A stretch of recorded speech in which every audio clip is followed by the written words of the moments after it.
Hey, what's up? My name is JM Chaley and welcome to my channel. This week I want to talk about psychopomps. Psychopomps, that's a fun word to say, right? What's a psychopomp? No, it's not a psychotic hairdo. A psychopomp is, sometimes they're called choosers of the slain, those who guide the dead, people that bring souls to heaven or the afterlife. It comes from the Greek word meaning guides of the soul, which I think is kind of cool. And I think even if you've never heard of the word psychopomp, you tend to know what these kind of folks are in mythology or religion, right? As soon as I say, oh, they guide the souls of the dead, you immediately think of what? Maybe Valkyries. Great example. Choosers of the slain, right? They die in battle and they're like, come on, follow me, and we're going off to Valhalla, And that's a perfect example of a psychopomp. But there are so many others out there. And hey, in fantasy fiction, I think psychopomps are really an exciting addition to your story, because here you have this entity that maybe knows when you're going to die, can affect when or if you'll die, right? The main character, right? Or if the character does die, gets you to the next place that you're going to go, or any combination of these three things. There's a lot of story possibilities there, right? In the Iron Druid, Kevin Hearn used the Morrigan, who is a psychopomp, right? And she kind of affected things, and she could, and according to Irish mythology, she could affect the outcome of a battle. So it wasn't so much that she found people that died and brought them to the next place, but she could basically literally choose, yeah, you're going to lose. You're going to die. I'm going to make that happen, Both examples of psychopomps. Now, oftentimes, psychopomps are tied to some specific religion, because when we're talking about death and the afterlife, guess what? There's usually a religion somewhere around that has something to say about that topic. Even within the sort of Christian, Judeo-Islamic crossover mush that those three religions sort of share, we've seen things like angels be psychopomps. Specifically, someone maybe like Azrael or Michael, depending on which flavor of religion you're following. There are stories of an angel that, they don't always do this, but there have been special cases where they come down and they're like, oh, follow me, take you up to heaven, this way,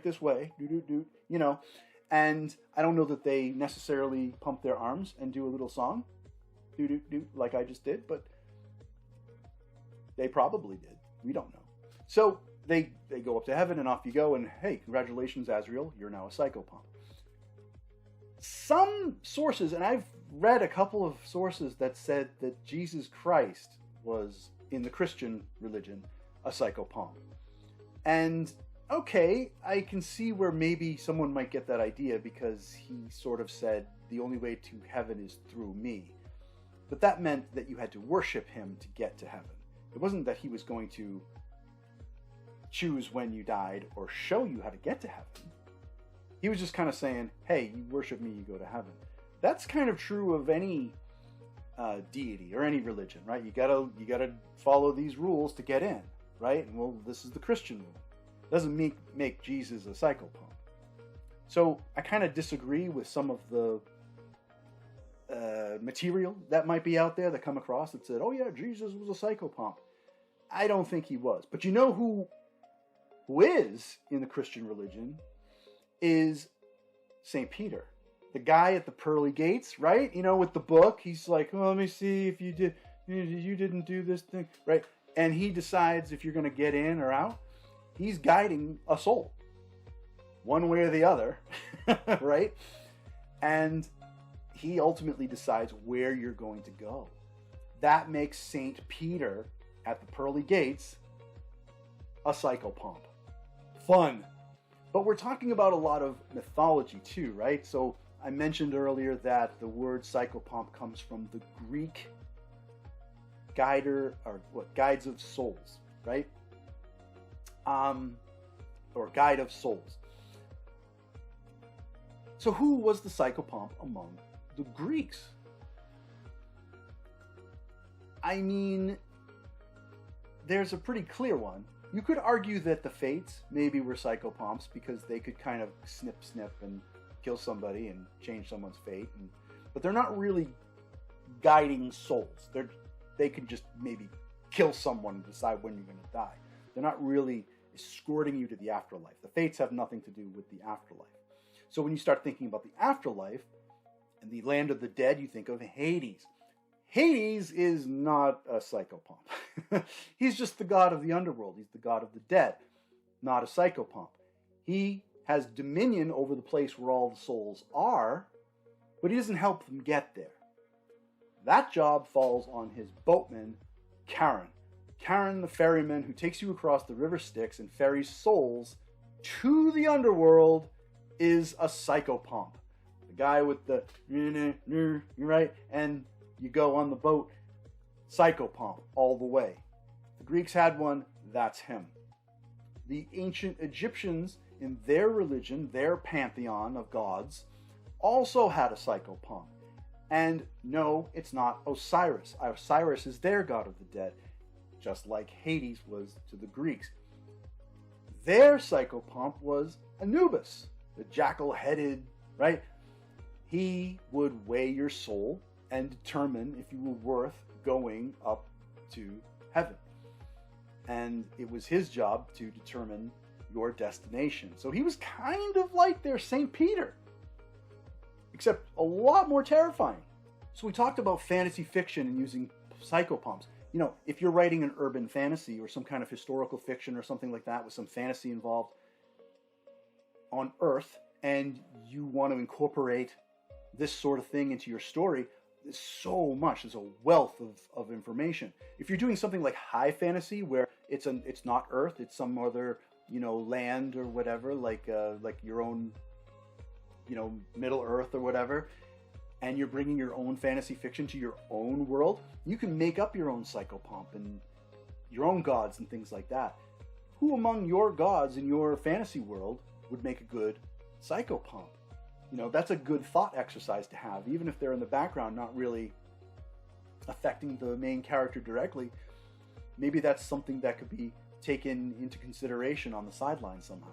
It's a cool thought exercise to have, especially if you're writing fantasy in with your fiction, because do any of these kind of cosmic forces that pull a character to the afterlife, whether they're still alive or not, have any bearing on your work in progress, your novel, your manuscript? I love stuff like this. I mean, maybe it doesn't fix if you're writing a rom-com. You know, you might not need Anubis to come in and fuck around with somebody, but you know, if you're writing some sort of urban fantasy with his vampires and werewolves and witches and things like that and that sort of thing, maybe it fits. Could be fun. A little bit of a tangent here, but I want to talk about Death Omen. So if we're going to talk about psychopomps, there could be something, a prelude to a psychopomp that comes along. Like the character might be about to die, or there's someone close to him that's about to die, and they receive an omen. Now, omens can be many different things. Usually they come in the form of an animal, right? And these are not psychopomps unto themselves. So it could be crow is a common one, right? The bird often represents death. And again, that kind of points back to the Morrigan, but it doesn't have to be the Morrigan, right? Another strong omen, a herald of death, if you will, is the Barghast. And I did a creature spotlight on Barghast a while ago. I'll put the link up here. Barghasts are sometimes called the hounds of death. And if you see one, it means that you or maybe someone close to you is about to die. And there are tales that Barghasts sometimes lead funeral processions, the hound kind of trotting along in front and the mourners behind them. I have a Barghast in the Unlife of Lisa Cooper, and I love this dog. Now, he's a half Barghast, which gives me, as the author, a little bit of leeway where I can make him kind of a sweet dog when he needs to be a sweet dog, or a vicious destroyer of assholes when he needs to be that. And he is Lisa's steadfast companion, and I adore him, and he is Chewy, and well, his name is Chewy, he's not You'd know it if you're ready. If you read the book, you know what I'm talking about.